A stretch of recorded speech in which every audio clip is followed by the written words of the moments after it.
नमो नमः।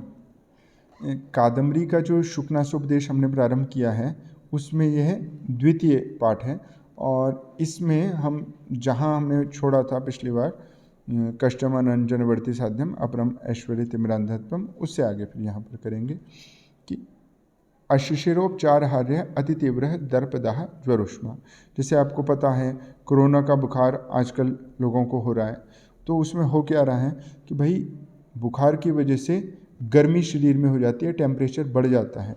तो वैसे ही अगर किसी में घमंड बहुत हो जाए, घमंड के लिए शब्द है दर्प, तो दर्प का जो घमंड है उसकी वजह से गर्मी हो जाएगी, दाह हो जाएगा, दाह मतलब गर्मी, और उस गर्मी की वजह से भी जो ज्वर होता है उसकी उष्मा, उसी उष्मा मतलब घमंड के गर्मी से पैदा हुई जो ज्वर की जो गर्मी होती है।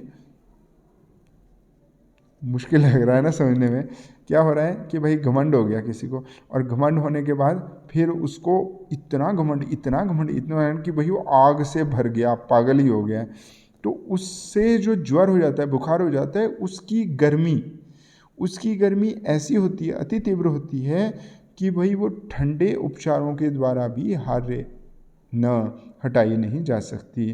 तो इसीलिए यहाँ पे ये स्मस्पद किया है, शिशिरोपचार्य हार्य न, इसका स्मस्पद है समास में अशिशिरोपचार हार्य, कि ठंडे उपचारों से वो दूर नहीं किया जा सकता। जैसे अगर किसी को गर्मी हो जाए, बुखार है, तो सिर के ऊपर पट्टी भी रखते हैं ठंडे पानी की, और अगर किसी को बुखार नहीं है, वैसे ही गर्मी है, तो लोग ठंडे पानी से स्नान करते हैं या फिर हवा में ठंडी में बैठते हैं, एसी लगा लेते हैं, तो उससे दूर हो जाती है गर्मी। पर ये जो घमंड के जो गर्मी है, उसके बुखार से जो गर्मी पैदा होती है, वो तो भाई दूर ही नहीं होती, जो मर्जी उपाय कर लो, ठीक है। तो होते हैं लोग, ऐसे भी हैं। अब क्या बोल रहा है अगली बात कि भाई सततम अमूल मंत्र शम्य विषम विषय विषास्वाद मोह, कि भाई विषम होता है। क्या विषम होता है? कठिन होता है विषय रूपी विष के आस्वाद का मोह।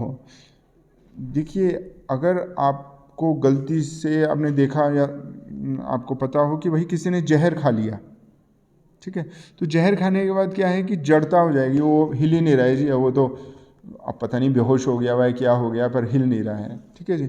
तो ये जो जड़ता हो जाती है, वैसे ही विषय रूपी विषयों के आस्वाद से, विषय रूपी जो विष है उसके आस्वाद मतलब उसको चखने से, विषय ही विष है, और उनको आस्वादन मतलब उसको जो चखना है, उसके जो मोह, जो जड़ता पैदा होती है, वो मूल का मतलब होता है जड़ी बूटी, और मंत्र मतलब कोई अच्छी सलाह कि यार ठीक हो जाओगे, कोई नहीं, परेशान मत हो। इसके अलावा खैर ओम नमः शिवाय या भगवत ओम नमः भगवते वासुदेवाय, ये तो मंत्र हैं ही हैं, परंतु जैसे आपने सुना है ना शब्द प्रधानमंत्री, मुख्यमंत्री, तो ये इनका क्या मतलब है कि जो प्रधान रूप से सलाह दे राष्ट्रपति या राजा को, और मुख्यमंत्री जो मुख्य रूप से सलाह दे राज्यपाल को। तो मंत्र का मतलब सलाह भी होता है। तो अगर कोई किसी को कोई बीमार है और बोल रहा है आप ठीक हो जाएंगे, चिंता नहीं करो, आप सारी चिंताएं छोड़ दो, तो इस तरह से ये मंत्र हैं, ये भी क्या करते हैं, शमन करते हैं, शांत कर देते हैं विष का से पैदा होने वाले मोह को। परंतु ये विषयों को भोगने से, विषय ही जो विष हैं उनके आस्वादन से जो मोह होता है वो तो दूर नहीं होता, चाहे जड़ी बूटी का सेवन कर लो या मंत्रों का सलाहों से भी वो शांत नहीं होता, सततम लगातार ऐसा होता है, ठीक है जी। तो विषय क्या चीज़ है? अब यहाँ पर ये एक प्रश्न होता है कि भाई विषय क्या चीज़ है? विषय क्या होते हैं? रूप, रस, गंध, शब्द, स्पर्श। रूप क्या है? रूप जो आंखों से दिखाई दे। रस क्या है? जो जीभ से चखा जाए। गंध क्या है? जो कानों से, अच्छा गंध को आप कानों से नहीं बल्कि नाक से, जिसको आप सूंघते हैं। और शब्द क्या है? जिसको कानों से हम सुनते हैं। और स्पर्श क्या है? जिसको हम पूरे शरीर में अपनी त्वचा से ग्रहण करते हैं। वो इवन बालों में भी, अगर आप सिर के बालों को भी जरा सा छू ले कोई, तो पता लग जाता है ठंडा स्पर्श है कि गर्म है। तो स्पर्श ठंडा गर्म मिक्स 3 तरह का होता है। शब्द जो है इस तरह का अव्यक्त शब्द भी होता है, और व्यक्त शब्द जो आपको सुनाई दे रहे हैं वो सारे शब्द भी व्यक्त शब्द है। गंध, सुगंध दुर्गंध 2 तरह की है। रस जो है वो 6 तरह का है, मधुर, अम्ल, लवण, कटु, कषाय और तिक्त के भेद से। रूप जो है वो सप्तवेद है, उसमें एक तो मिक्स रंग होता है, चित्र बोलते हैं उसको, और इसके अलावा सफ़ेद, लाल, पीला, काला, हरा, नील, ठीक है। तो ये हमारे पास रंग हो गए।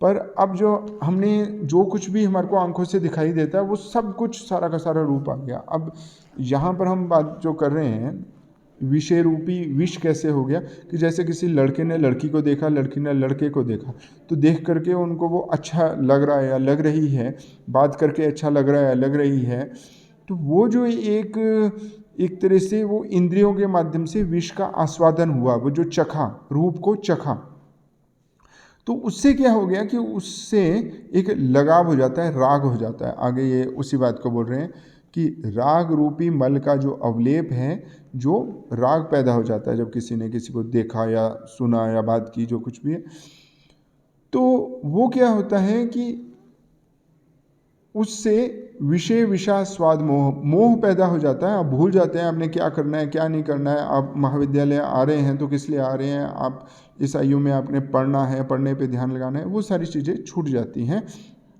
और ऐसा है कि भाई फिर आपको अगर कोई सलाह भी दे तो आप ना उसको सुनेंगे, और अगर कोई आपको जड़ी बूटी भी खाने को दे तो आप उसका भी कोई असर नहीं होगा।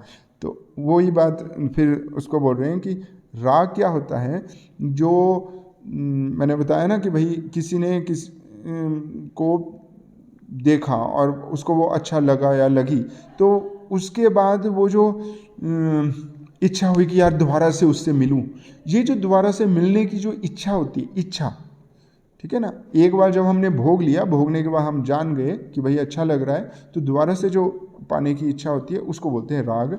तो राग रूपी जो मल है, जो मलिनता है, उसका अवलेप, उसका जो चिपकना है, वो स्नान और शौच से भी दूर नहीं किया जा सकता, हमेशा ही ऐसा है। मतलब जैसे किसी के पैर में मिट्टी लगी और उसने पानी से पैर धो लिए तो शुद्ध हो गया, ठीक है जी, मिट्टी धुल गई, जो मल था पैरों में लगा हुआ उसका अवलेप हट गया। परंतु राग रूपी जो मल है उसका अवलेप नहीं हटता। न स्नान शौचाभ्याम बाध्य न, इसका समास है अस्नान शौच बाध्य, स्नान और शौच के द्वारा बाध्य नहीं है। नित्य मतलब हमेशा, ये हमेशा ही ऐसा होता है, ये कोई आज की बात नहीं है, बल्कि हमेशा ही ऐसा होता है, ऐसा ही होता आया है। मतलब ठीक है। तो राज्य सुख सन्निपात निद्रा, राज्य के सुख से मतलब राज्यों में बहुत सारे ऐसे साधन हैं जिनको भोग किया जा सकता है, जिनको भोगा जा सकता है, खाना पीना रहना सोना सारा सब कुछ जो है भोग योग्य है। तो उसको भोगने से जो आनंद होता है, उस आनंद का जो समूह है, सन्निपात मतलब संघात या समूह, वही एक तरह से निद्रा है, ठीक है जी। राज्य रूपी सुख, राज्य के भोग से जो आनंद है वही निद्रा है। तो वो कैसी निद्रा होती है, घोरा, बहुत ही कठोर है। और कैसी है कि भाई क्षपा अवसान प्रबोधा न, अब यहाँ पे अ लगा हुआ है तो इसका सारे का आप देखिए कि समास का विग्रह कैसे है, न विद्यते क्षपा अवसाने प्रबोध यस्याम सा, कि भाई न विद्यते नहीं है, क्षपा अवसाने रात्रि के अवसान में, क्षपा मतलब रात्रि, अवसान मतलब समाप्ति, रात्रि की समाप्ति में ही प्रबोध। देखिए आप रात भर सोए तो सोने के बाद फिर आपको जाग आएगी, ऑब्वियसली अगर आप रात को सोए हैं और ढंग से मतलब बार बार बीच में नहीं उठे हैं तो आपको जाग आएगी तो आपको चेतना होगी, पता चल रहा है, होश है पूरी, बेहोश नहीं होंगे। परंतु राज्य को भोगने से जो निद्रा पैदा होती है वो ऐसी निद्रा है कि वो रात समाप्त भी हो जाए, सुबेर भी हो जाए तो भी बेहोशी ही रहती है, जागृति नहीं आती, चेतना नहीं आती। इसलिए देखिए हो क्या रहा है यहाँ पर, इन्होंने प्रारंभ में क्या कहा था आपको कि भाई विदित वेदितव्य से अधीत सर्वशास्त्र से, कि हे चंद्रापीठ तुम तो सारे शास्त्रों को जान गए हो भाई, ठीक है, और जो जानने योग्य सारी बातें वो भी जान चुके हो, तो तुम्हारे लिए तो थोड़ा भी अल्पम अपि उपदेष्टव्यम अस्ति न, तुम्हारे लिए तो थोड़ा भी उपदेश योग्य नहीं, तो फिर क्यों उपदेश कर रहे हैं? इसलिए उपदेश कर रहे हैं भाई, क्योंकि ये जो राग रूपी जो मल है वो विषयों को भोगने से ऐसा होता है कि भाई वो हटता ही नहीं है और वो नींद भी समाप्त नहीं होती है। इसलिए इति विस्तरेण विस्तार पूर्वक विदेशे कहे जा रहे हो। क्या कहे जा रहे हो? गर्भेश्वरत्वम, गर्भ से ही ईश्वर होना, अभिनव यौवनत्वम, और बिल्कुल नया यौवन होना, और अप्रतिम मतलब उपमा रहित, मतलब जो अतुल्य है, अतुल्य रूप मतलब अतुल्य सुंदरता होनी, जो किसी और के समान नहीं है ऐसी सुंदरता, और अमानुष शक्तित्व मतलब जो सामान्य रूप से लोगों में शक्ति नहीं है ऐसी सामर्थ्य होना। इस प्रकार से इन चारों में कोई एक भी हो। इति महति इयम खलु अनर्थ परंपरा, ये जो है अनर्थ की परंपरा है सर्वा, सारी की सारी। परंपरा क्या चीज़ होती है? जैसे बहुत सारी साइकिल रखी हुई है कहीं किसी जगह, एक गिरती है तो उसके साथ लगी हुई दूसरी गिरती है, फिर उसके साथ लगी हुई तीसरी गिर जाती है, उसी धक्के से फिर चौथी, फिर पांचवी, तो सारी की सारी वो जितनी 10-12 या और भी ज़्यादा है वो सारी की सारी गिर जाती है। ये है अनर्थ की परंपरा, एक के साथ दूसरा भी जुड़ा हुआ है, दूसरे के साथ तीसरा भी जुड़ा हुआ है। तो अब ये जो तारापीड़ का पुत्र चंद्रापीड़ है जिसको शुकनास उपदेश दे रहा है, ये क्या ऐसा है कि ये गर्भ से ही ईश्वर होना इसका है, ये गर्भ से ही स्वामी है, राजा का पुत्र है। अब इसका जो राज्य अभिषेक हो रहा है और इसका नया यौवन है, आप जैसी उम्र का ही है ये, और इसका रूप जो है वो बहुत सुंदर है, देखने में बहुत सुंदर है, और अमानुष शक्तित्व मतलब शक्तिशाली भी है, ऐसा नहीं है कि ये बिल्कुल कोई इसमें सामर्थ्य नहीं है, सामर्थ्य भी बहुत है। तो ये चार चीज़ें ऐसी हैं कि इनमें से अगर कोई एक भी हो तो वो अनर्थ का कारण हो जाती है। चारों के चारों यहाँ इसमें हैं तो इसके लिए तो बहुत ही ज़्यादा खराब स्थिति हो सकती है, इसलिए इसको उपदेश दिया जाता है। भले इसने सारे शास्त्र पढ़े हुए हैं और इसको जानने योग्य अब कुछ नहीं बचा, फिर भी अवस्था की बात है कि इस अवस्था में जिस स्थिति में ये है, ठीक है, जिस पोजीशन पर ये, इस पोजीशन में ये गलत कर सकता है, ये गलत ना करे, इसकी बुद्धि सही काम करे, तो इसलिए इसको उपदेश दिया जा रहा है। अविनया नाम एक एकम अपि येषाम आयतनम, कि भाई इनका ये जो येषाम है, ये जो पीछे अभी बताया ना आपको, क्या बताया पीछे, ये गर्भेश्वरत्वम, अभिनव यौवनत्वम, अप्रतिम रूपत्वम, अमानुषक्तित्वम, इनका जो आयतन है, ठीक है जी, ठीक है, इनका अविनयों का, अविनया नाम, इन अविनया नाम एक एकमपि आयतनम, ये अविनयों के स्थान हैं सारे के सारे।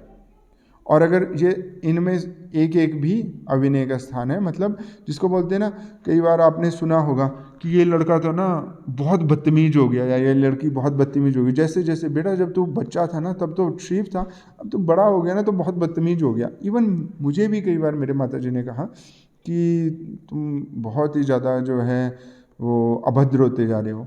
तो ये जो है क्या होता है कि जैसे हम बड़े हो रहे हैं तो हमारी अवस्था ऐसी है, टीनेज या उससे ऊपर की भी जो यंग एज है, उसमें हमारे को होश नहीं होती है, तो इसलिए हमारे को बड़े जो हैं उपदेश देते हैं। तो यहाँ पर यही स्थिति है और इसलिए इसको उपदेश दिया जा रहा है और बताया जा रहा है कि भाई ये चारों में से कोई भी एक चीज़ हो तो वो अविनय का, अभद्रता का, बदतमीजी का स्थान हो जाती है। तो भाई ये चारों के चारों हैं तो फिर तो कहना ही क्या।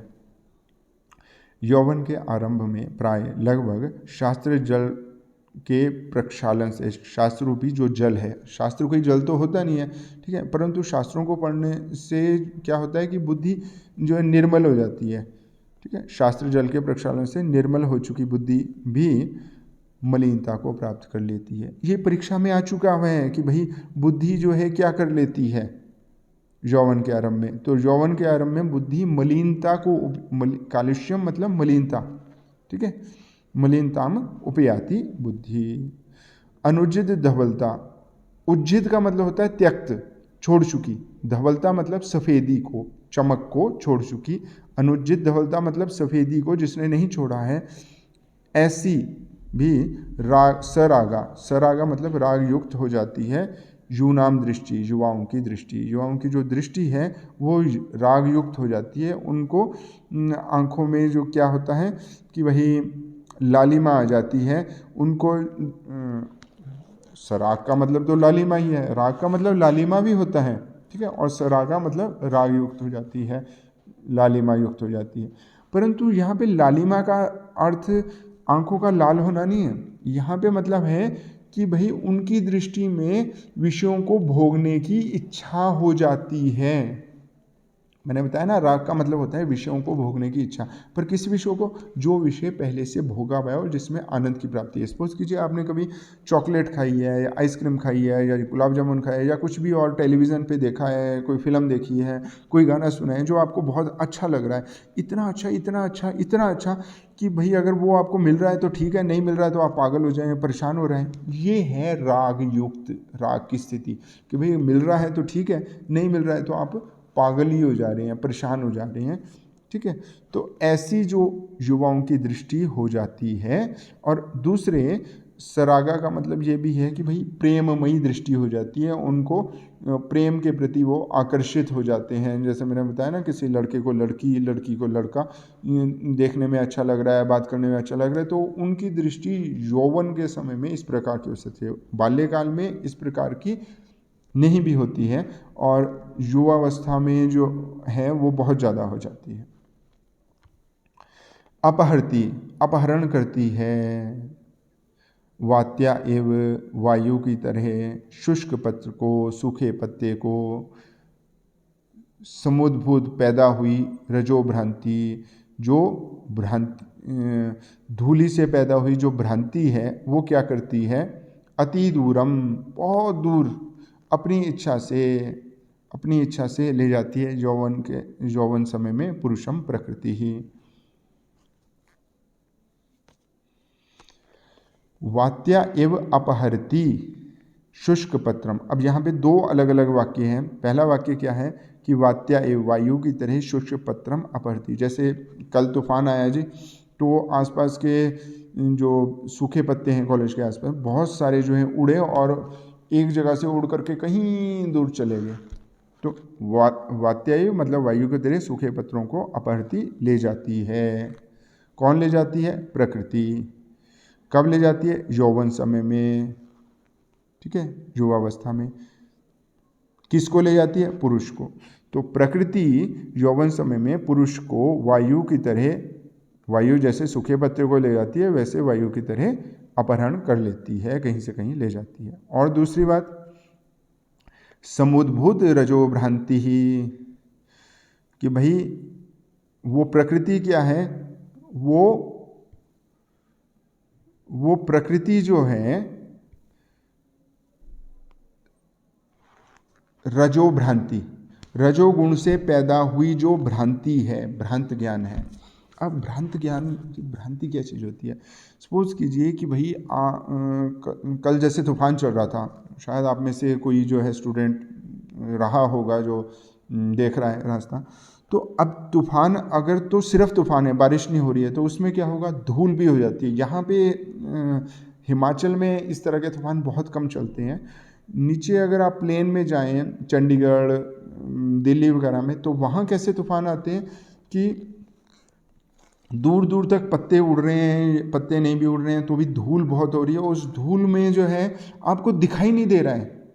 मतलब यहाँ पर आप अगर खड़े हुए हैं और आपसे 100-200 मीटर दूरी पे कोई बिल्डिंग है, कोई कार है, आपको वो दिखाई नहीं देगी। तो उसकी वजह से क्या है कि रास्ता पता नहीं चलता, आपने जाना कहीं था, 2-2, 3-3 मार्ग थे और आप कल चले गए किसी और को। तो यहाँ पर वो बात बोल रहे हैं कि अति दूरम, बहुत दूर, अपनी इच्छा से यौवन समय में पुरुष को प्रकृति ले जाती है। कब ले जाती है? जब पैदा होती है रजोगुण से भ्रांति, धूली। रज के दो मतलब है यहाँ पे, एक तो रज का मतलब है धूली और दूसरा मतलब है रजोगुण। अब ये रजोगुण क्या चीज़ है? हमारे पास 3 गुण हैं, सत्वगुण, रजोगुण, तमोगुण। सत्वगुण जो है, अच्छा, इन तीनों गुणों के बारे में विशेष अगर आपने ढंग से पढ़ना हो तो फिर भगवत गीता को ही पढ़ना पड़ेगा, वहाँ पे आपको पता लग जाएगा, वो सिंपल एंड ईजी लैंग्वेज में आपको बता देंगे।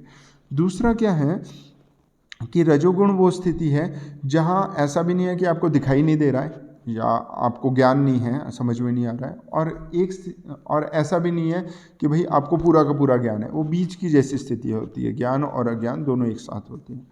भ्रांति का मतलब क्या होता है, मैं आपको उदाहरण देके बताता हूँ। जैसे सपोज कीजिए आप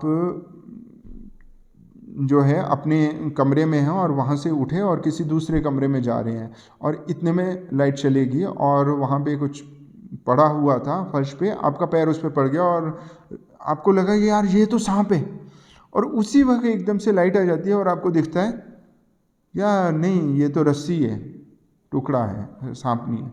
तो जो आपको जो पहले ज्ञान हुआ था वो क्या था? वो तो आपको ये लगा ना कि यार ये तो सांप है, आप डर गए, पर था क्या वो वास्तव में? वो थी रस्सी। तो रस्सी में जो सांप का ज्ञान आपको हो रहा है, ठीक है जी, ये ज्ञान है भ्रांति, वास्तविक ज्ञान नहीं है। वास्तविक तो वो रस्सी ही है, परंतु ज्ञान हो रहा है सांप का, तो ये जो है ये भ्रांति है। इस प्रकार की भ्रांति हो जाती है, ये लड़की मुझे बहुत अच्छी लग रही है या ये लड़का मुझे बहुत अच्छा लग रहा है, ठीक है, परंतु आपका कर्तव्य करना क्या बनता है? आप महाविद्यालय में किस लिए आ रहे हैं, क्यों आ रहे हैं, या आपका इस अवस्था में पढ़ना बनता है, या उसी प्रकार से राजा की स्थिति है, राजा का काम है कि भाई जो दंड योग्य हैं उनको दंड दे, ठीक है, जो रक्षा योग्य है उनकी रक्षा करे, जिनका पालन करना है उनका पालन करें। अब अगर राजा जो है अपने कर्तव्य को भूल करके भोग में ही लग जाएगा तो क्या है, उस चीज़ को यहाँ पे बता रहे हैं कि भाई अति दूर ले जाती है पुरुष को प्रकृति यौवन समय में अपनी इच्छा से, जैसे सूखे पत्ते को वायु अपहरण करके ले जाती है। और कब कहाँ ले जाती है? धूलि की वजह से जो भ्रांति होती है उसकी वजह से ले जाती है। समुद्भूत रजो भ्रांति पैदा हुई, जो रजोगुण की भ्रांति है या धूलि की जो भ्रांति है।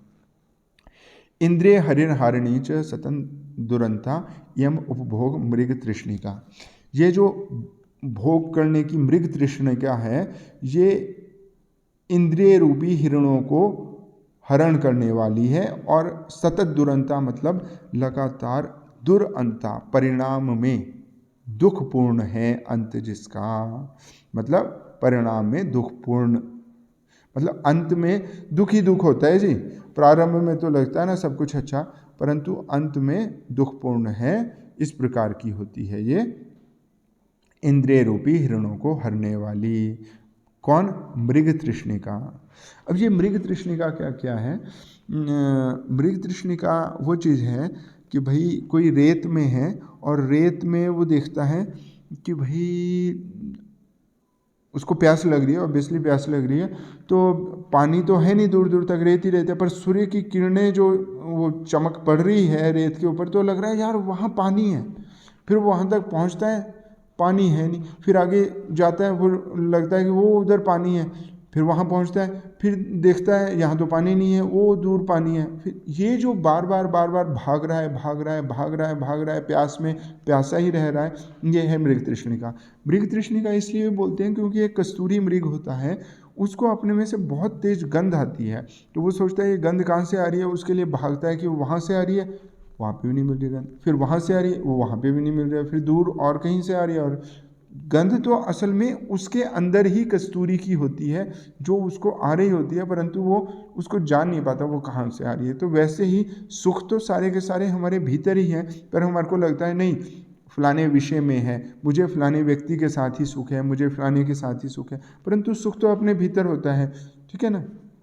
सुख तो तब होता है जब हम किसी के लिए कुछ अच्छा करते हैं, कुछ बढ़िया करते हैं, तब हमें एक सुख का एहसास होता है। जब हम किसी से छीनते हैं या फिर उसके लिए पागल हो जाते हैं तो फिर हम परेशान हो रहे हैं, वहाँ पे सुख कहाँ है, ठीक है ना।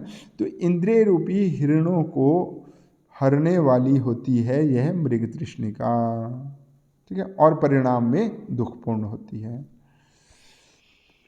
नव यौवन से कषायित, नव यौवन से कसैला है, ये बस आखिरी है, इसके बाद आज के लिए हम मतलब इस पाठ में हम इतना ही रखेंगे, अगले उसमें करेंगे। तो नव यौवन से कषायित है, कसैला है, आत्मनः अपना, सलिलानी एवं सलीलों को जैसे, विशेष स्वरूपों को आस्वाद्यमानी चखता हुआ, मधुतर आपतंती मनसः। अब ये समझ में नहीं आया ना ये क्या बोल रहे हैं? देखिए पहले आप क्या समझिए, आपने शायद एक पान के ऊपर कत्था लगता है, ब्राउन कलर का होता है, बिल्कुल भूरा और वो डार्क ब्राउन होता है, तो अगर आप उसको कत्थे को मुंह में रखें खाएं तो आपको बिल्कुल कसैला स्वाद आएगा, ना वो मीठा है ना वो फीका, ना वो मीठा है, ना वो नमकीन है, ना वो खट्टा है, ठीक है, ना वो कड़वा है, और फीका भी नहीं। फीका मतलब हाँ सॉरी, कसैला मतलब फीका ही है, ठीक है। तो ऐसा सा स्वाद आएगा। अब ये जो अब आपने उसको स्वाद चखा और मान लीजिए फेंक दिया, थूक दिया, उसके बाद आप पानी पिए तो पानी आपको बहुत ही मीठा लगेगा। तो जब आप किसी कसैले स्वाद वाली किसी भी चीज़ को जब आप चख लेते हैं जीभ से, तो आप अगर उसके बाद पानी भी पिए जो कि जिसका कोई असल में कोई स्वाद नहीं होता है, तो आपको वो बहुत ही मीठा लगेगा, मधुर लगेगा। तो वैसे क्या है कि विषयों का अपना कोई स्वाद नहीं, विषयों में कोई स्वाद नहीं है, परंतु जब आपकी बुद्धि जो है वो कसैली हो गई है, नव यौवन की वजह से बताया ना, नव यौवन में, तो नव यौवन में बुद्धि जब कसैली हो गई है, तो वो जो विषय रूपी जो जल है, सलिलानी विषय स्वरूपाणी, उनको चखते हुए, आस्वाद्यमानी मतलब चखते हुए, मधुतराणी आपतंती, मधुरतर लगते हैं, बहुत ही मीठे लगते हैं। मतलब नव यौवन कषायित आत्मा, नव यौवन से कषायित है जिसकी आत्मा, उसको सलील की तरह, जल की तरह विषय स्वरूप चखे जाते हुए मधुतर लगते हैं, उसके मन को मधुतर लगते हैं, ठीक है। तो आज के लिए इतना, और फिर अगले उसमें हम ये नाशयित चदिंगमोह इससे प्रारंभ करेंगे। आप चाहें तो पुस्तक मैंने आपको लिंक भेज दिया है व्हाट्सएप पर, आप उसको पढ़ लीजिए, और जहाँ आपको समझ में ना आए या फिर जहाँ आपको लगे कि भाई मैं गलत बोल रहा हूँ, कुछ मैंने गलत बोल दिया है, तो कृपया मुझे आप बता दीजिए ताकि मैं अगली बार उसको ठीक करके बताऊँ। या आपको कहीं कोई शंका हो, कुछ संदेह आपको लग रहा है, तो वो भी मुझे बता दीजिए, आप पूछ लीजिए, फिर उस हिसाब से उसको ठीक करेंगे। धन्यवाद।